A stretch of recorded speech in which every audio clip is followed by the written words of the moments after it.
So let's take a look at the daily backup flow in the examples folder. And what the daily backup flow is going to do is it's going to read this file, which contains a list of folders I'd like to back up. And it's going to back them up into this folder here. And it's going to append today's date on the front so I can keep track of activity every day associated with those folders if I've made some changes, etc. So let's go and have a look at the flow. Let's just open and go to examples, daily backup.vip. And here's the flow. And what we're going to do in this session is we're going to go through all of the various different components of the flow and actually have a look at the different variables and the settings within them. I would then encourage you to try and get this flow working yourself. At the end, what we'll also do is we'll then take this flow and we will convert it into a command script, which we can then invoke from our task scheduler. So let's have a look. First of all, if we just click on that, what you'll see is I tend to, on the display name of the actual flow itself, just give it the name of the flow just so there's a bit of consistency. The default is just flow. And then we're just going to have a quick look at some of the variables. So here's the variables. You'll see in here that there are a few you may not have seen before. So there's a list of strings. That's actually where we're going to read in the file and put them into that. There's a report as well, and we're going to just put some strings into a report. And you also see a thing called var split, which is where we're actually going to chop up a string into a string array. And each one of these would be a different data type that you would associate with them as you go through. There's also one here called var email password. Now you can, if you go to tools in encrypt string, you can put in ABC and encrypt, and that will give you a string which will then be copied to which you then copy to the clipboard, and you can move that in. So that allows you, the product will automatically detect an encrypted string, so you won't actually see any real passwords floating around. So that's just copy there. And so that's tools encrypt string from that. So we'll just go back from our variables. I'm going to start working our way through.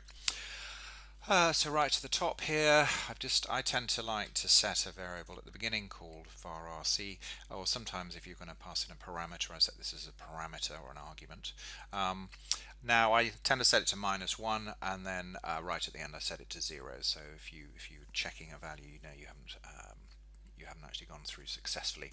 Logging activity, and I'm going to send an email.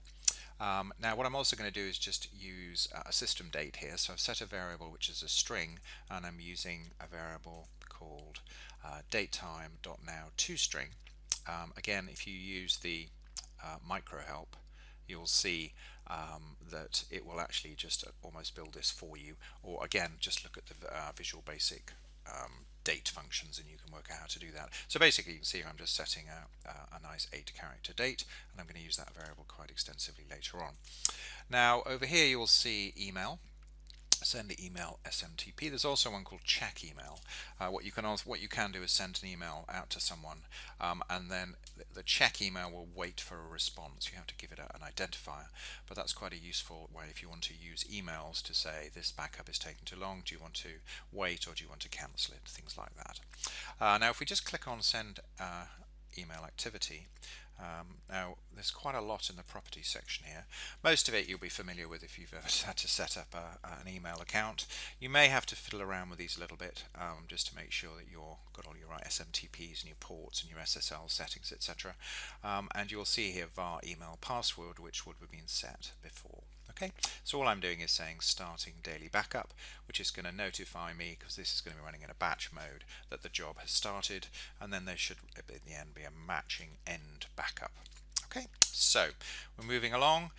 File list exists. Now again here we're using a system.io file exists var file list, and that's one of our variables, which is basically the this file here, folders to backup. So I'm just checking to see that exists. If it doesn't exist, then I'm going to say log activity not found. Otherwise I'm going to move on. Again, I'm going to repeat the same with my output file location, because I've obviously got to copy it into a folder that exists. And now we're starting to get into, and again, same we just kick it out and say you couldn't find it. Now what I'm going to do is I now need to create a directory which is going to include the date. So I'm putting my var output location, I'm putting an and, which means I'm going to concatenate a backslash and the date. So I'm actually going to put the date in, and if we just look over at my G drive, you'll see here that there's a couple that have run earlier on, and we're now going to be maybe creating one there. Now let's just go back over. So if the backup folder does not exist, because I could run this maybe twice in a day and it can update what's going on, then I can issue this create directory command, and again that's in the file system. There's a lot of stuff in there, and one of them is create directory, and all I've done is basically come in, make a folder, and I'm just going to put the var output location, which I've set from here to here. Now down into the log activity, and now we're going to read in a list of folders. Now this here is one of the options to do with file systems. So if we come to file systems, we're going to read a file, and that's all I've done is drop that onto the palette. Now what you'll see here, there is a couple of different ways that you can push the content into a file. You could just put it into a variable called basically a string, and that would just almost treat the whole thing as a string. So if it's binary characters, it would just all go into that string and you could move it around. It's an either or, so you've got to pick one of these, and if you hover over, you will see out argument list of strings. So it's telling me that I need to push this into a variable called var output, and the var output I've created as a list of strings. Now the reason for this is quite often you want to read in text files which have carriage return line fields, and this facility will actually just handle that for you, so you don't have to chop up the file yourself. So it's gone straight into a var output, and that's going to be a list of strings. Okay. Now there's another list of strings here called var report. Now, if you are, you need to be a little bit familiar with some of the concepts in .NET, but there's a concept called objects, and for an object, which in this case is a list of strings, I have to initialize it. I have to say that this exists.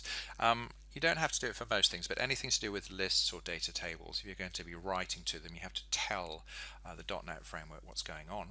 So I've created an object which is a new object, which I've dragged onto the palette, and all I've done is say var report, and that will then just instantiate it. It'll make it real, which means we can now start pushing things to it, so it actually makes it real. We're going to use this later when we come to writing out our email, because our email is going to tell us, print a little report out.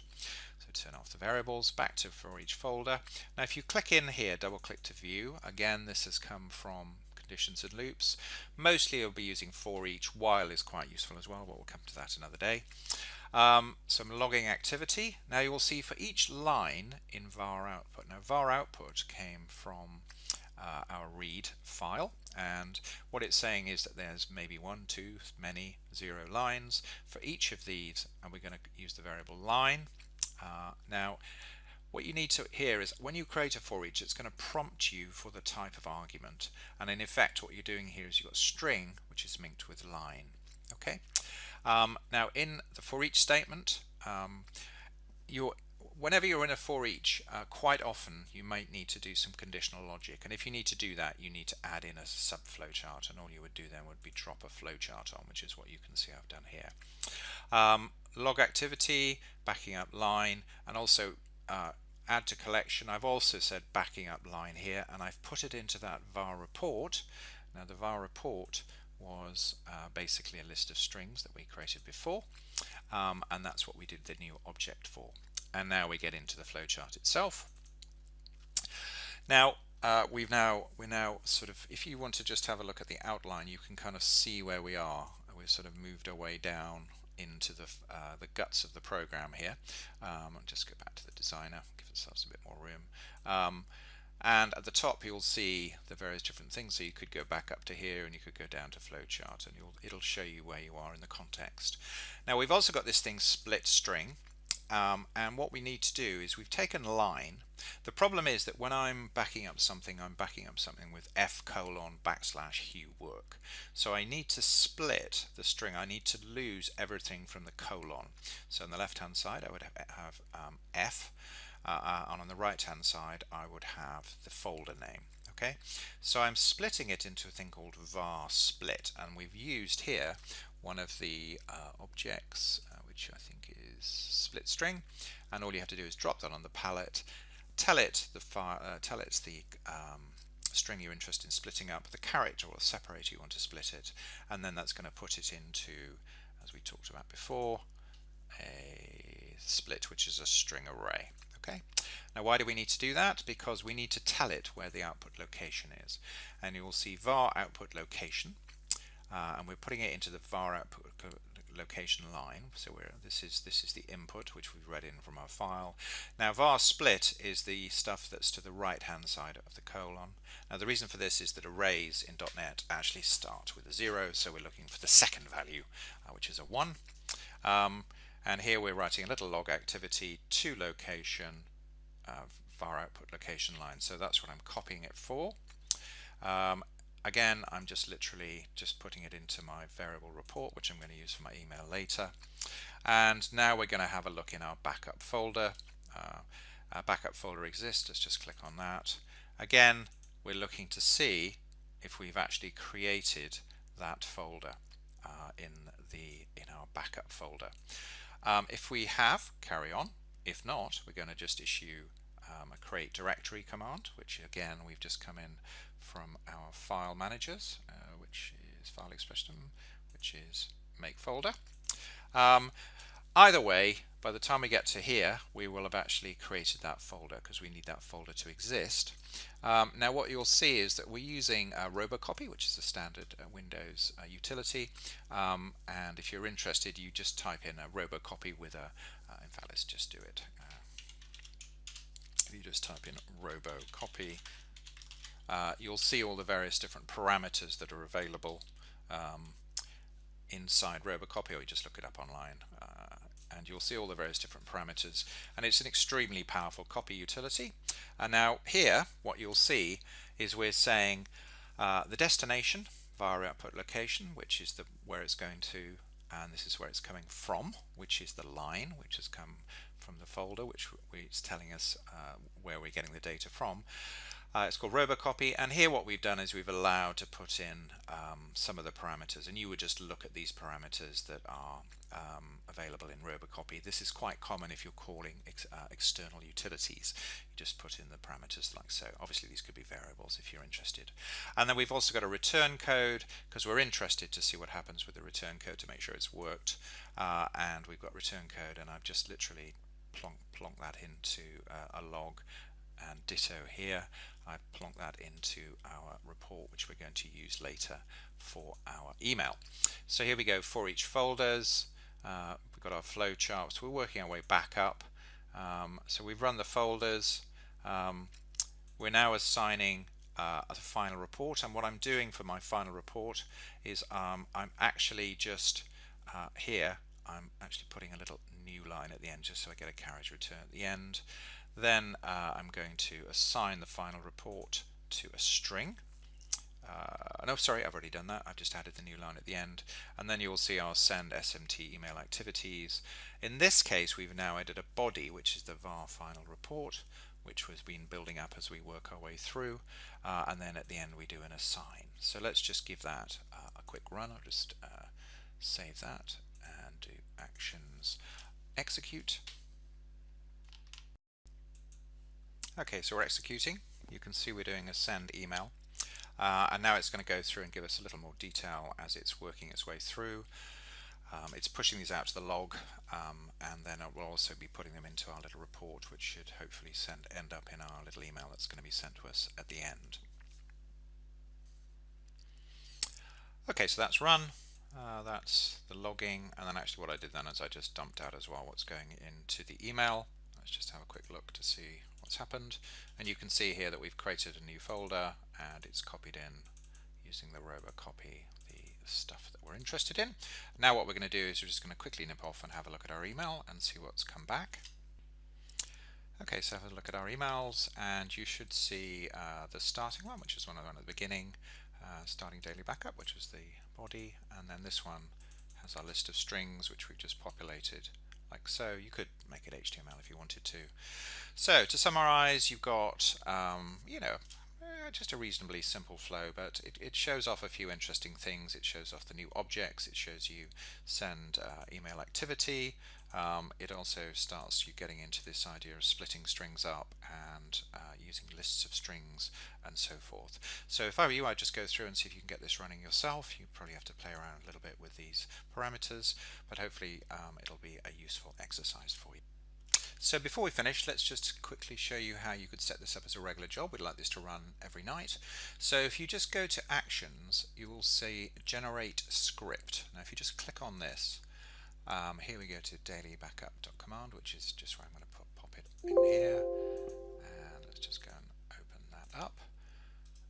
And let's just set it with Notepad++. And you'll see that basically what it's got is it's going to run the batch engine, which is just running it directly, and we're just going to give it the name of the actual script that we've created, and debug mode is true, which is going to give us the full log. You can turn that off if you want to.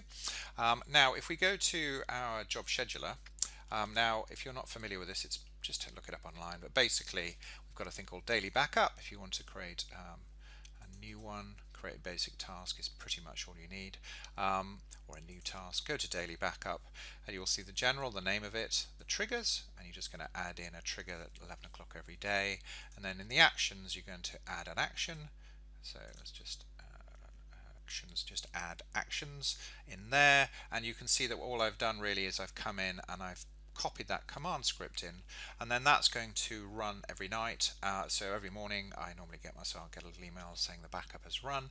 If there's any problems, all you need to do is just to go into the output and you'll find a file called just in the same folder as the file itself, as the VIP flow, you'll find log.log, and that's going to tell you exactly what happens. If you don't get an email saying it's completed successfully, you should just look up in here. And that's it for today.